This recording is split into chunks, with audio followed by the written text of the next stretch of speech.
ever catch yourself completely absorbed by the feeling of a song? Maybe even if it's not your usual thing. Oh, definitely. Happens all the time. Right. Well, today we're doing a deep dive into a really interesting collection of covers. They're all curated by this YouTube channel, WellVisit.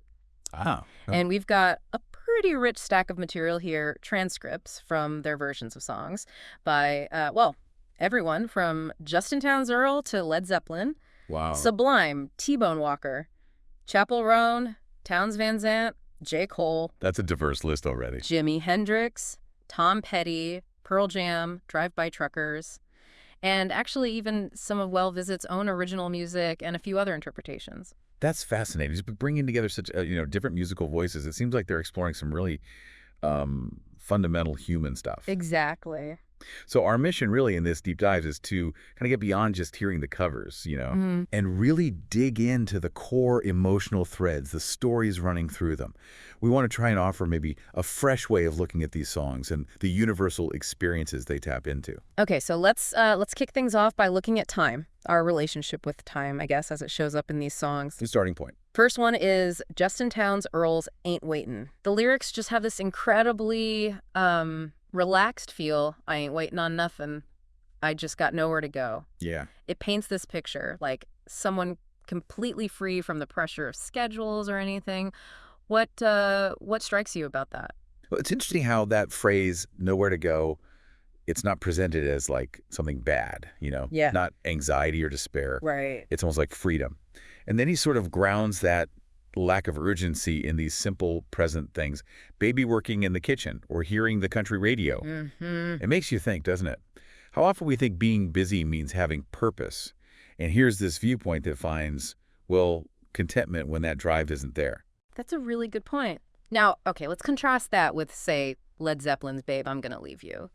The feeling around time there just shifts completely, doesn't it? Oh, absolutely. Night and day. The title itself just hits you with this sense of, like, something's about to happen, and then you get that repeated, almost desperate line, baby, I'm going to leave you, followed by, I can hear it calling me back home. Yeah. That feels like a very different kind of pressure related to time. Totally different. Where Earle's character seems kind of outside time's demands, the narrator in the Zeppelin cover is, well, he's being pulled by it or by something else driving his actions.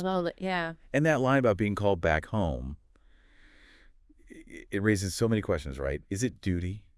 Is it longing for the past? And what's really powerful is that conflict inside him. He says, I know I never gonna leave you, baby, but I got to go away from this place. Right. It just speaks to those moments where what we want clashes with what feels necessary, maybe externally or even internally.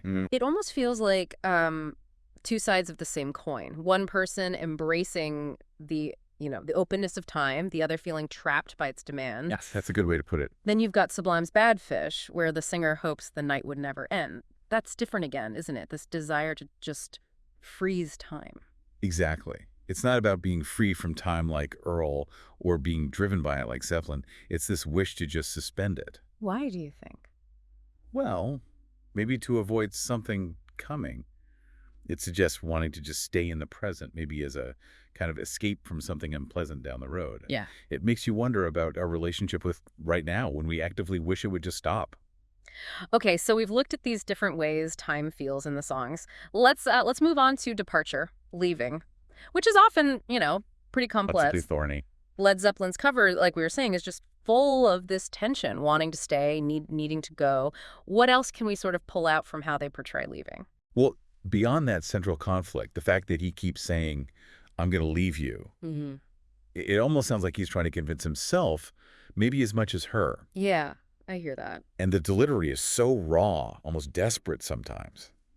It really amps up that internal struggle. Makes you think how often leaving isn't a clean break, but this really agonizing internal fight. That definitely resonates. Okay, now Chappell Roan's Good Luck, Babe.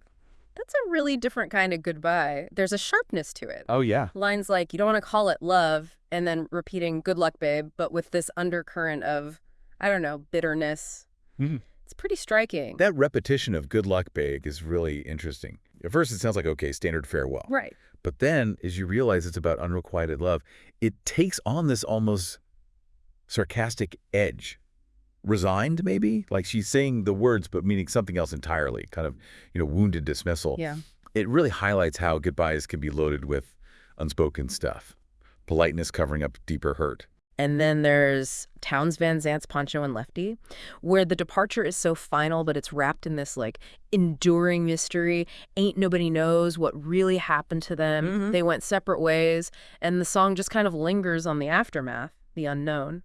What's so powerful there is how it captures the lasting impact of people separating, especially when you don't really know why or what happened next. Yeah. The contrast, Lefty singing the blues, Pancho dying down south.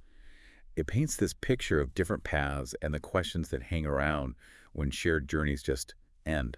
It speaks to how some departures just leave you with more questions than answers. Okay, let's shift focus a bit. Let's talk about the internal battles, the external struggles we face, those really hard moments. Okay. Sublime's Badfish, again, that line, you tell me that I'll never be set free, and the whole Badfish metaphor. Yeah. What does that imagery suggest about inner turmoil? Well, the Badfish image, especially with the polluted water, it creates this really visceral sense of being trapped. Toxic environment, maybe inside, maybe outside too. Feels like both, maybe. Could be. And the dependence on 2 pints of booze, the plea to be freed from this reef. It suggests a really deep struggle, addiction maybe, or some destructive pattern, where the person feels just powerless to break free. It makes you think about the things we get dependent on, even when we know they're hurting us. And then J. Cole's Pride.is.the.devil. That tackles a very internal fight, doesn't it? Just repeating, pride is the devil think it's got a hold on me. Over and over. Repetition is absolutely key. It just hammers home how insidious and all-consuming pride can feel, at least how he sees it. Yeah. And the lyrics also hint at, like, paranoia, a fear of losing the very things his pride is built on. It reveals this vulnerability hidden behind the confidence. It's a really potent look at how our own inner stuff can become our biggest enemy. And Jimi Hendrix's Purple Haze just throws us into this chaos almost. Don't know if I'm coming up or down. Am I happy or in misery? It's this feeling of overload, needing clarity. The brilliance and maybe the terror of Purple Haze is in that ambiguity. It perfectly captures being disoriented where your perception is just off. The lines between joy and suffering get blurry. Totally. And that plea for help in the middle of it all, it speaks to how fragile we can feel when things are overwhelming or confusing.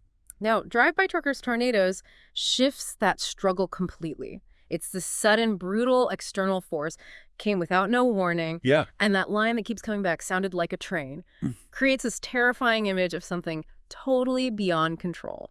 The power of tornadoes is its stark realism, I think. The suddenness, the gut punch details like Bobby Joe McClan being sucked out the window. So chilling. And that train, similarly, it just conveys the sheer unpredictable force of nature and how utterly vulnerable we are. Yeah. Makes you think about those moments when you're just completely at the mercy of outside events. Then we have WellVisit's own song, Blue All Over.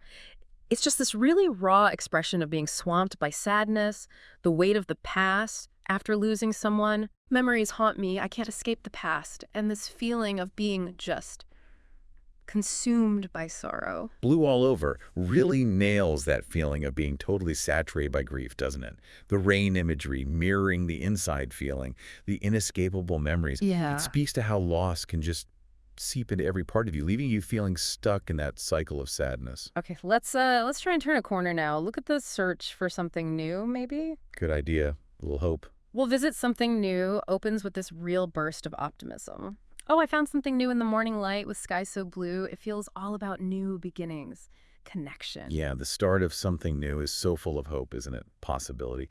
Bright images, morning light, blue skies, the heart rising. It captures that amazing feeling when you discover something or someone that brings joy and, like, fresh purpose. But then, and it's pretty subtle, the tone shifts a bit. It does. That initial spark of the something new, it starts to fade, shadows creep in, doubts. It's kind of a poignant reminder that new happiness can be fragile. That contrast is so insightful, I think. It really speaks to how, well, temporary that first rush of joy can be sometimes.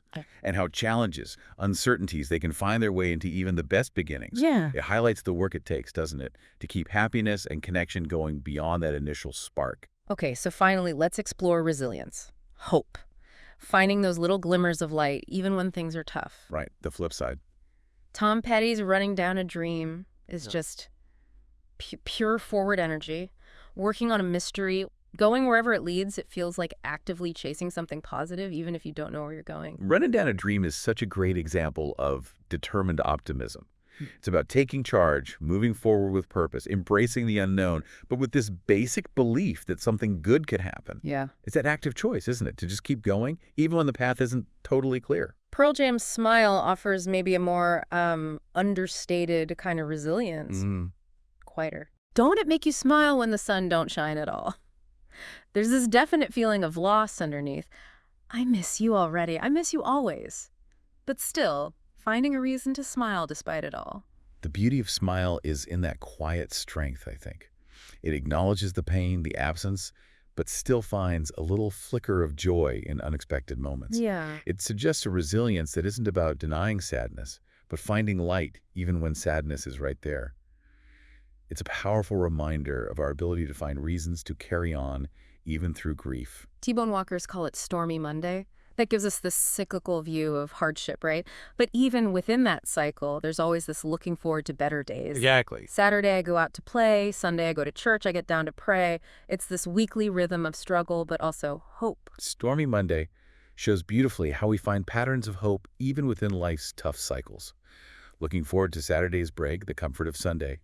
They offer this recurring strength through the week's challenges. Finding anchors. Finding anchors, yeah. Anchors of hope in the everyday rhythms. And let's just circle back quickly to Justin Townes Earle's Ain't Waitin' one last time. Beyond just not being rushed, there's a real sense of contentment in those small, simple moments he talks about, right? Absolutely. Finding joy in the baby, in the kitchen, or the radio, even without big plans or outside pressures. Exactly. It's a powerful reminder that resilience, even joy, isn't just found in conquering huge obstacles or hitting big goals. It can also be found just by appreciating the simple stuff right now, the connections we already have. It's really quite remarkable, isn't it, how all these different songs brought together by WellVisit, interpreted by them, they all seem to touch on these fundamental human things. Our weird relationship with time, leaving, fighting battles inside and out, joy being fleeting sometimes, and that stubborn human thing of hope and resilience. And what's interesting is how WellVisit, through the covers they choose in their own songs, seems consistently drawn to these big themes. Their choices kind of invite us to hear these universal feelings echoed in all these different voices and styles. So yeah, as we wrap up this deep dive into WellVisit's covers, we've really explored these pretty complex emotional places, the push and pull of time, the pain and complexity of leaving, the struggles we all face, those moments of joy, and those constant threads of hope and resilience that, well, run through so much music. Yeah, and that kind of leads to a final thought for you, the listener. Yeah. As you think about these songs, which of these emotional areas hits closest to home for you right now? And what other songs, maybe totally different genres, explore similar feelings in their own unique ways? Your own music journey probably have these echoes too. What connections have you noticed in your own listening? Something to think about. Thanks so much for taking this deep dive with us today.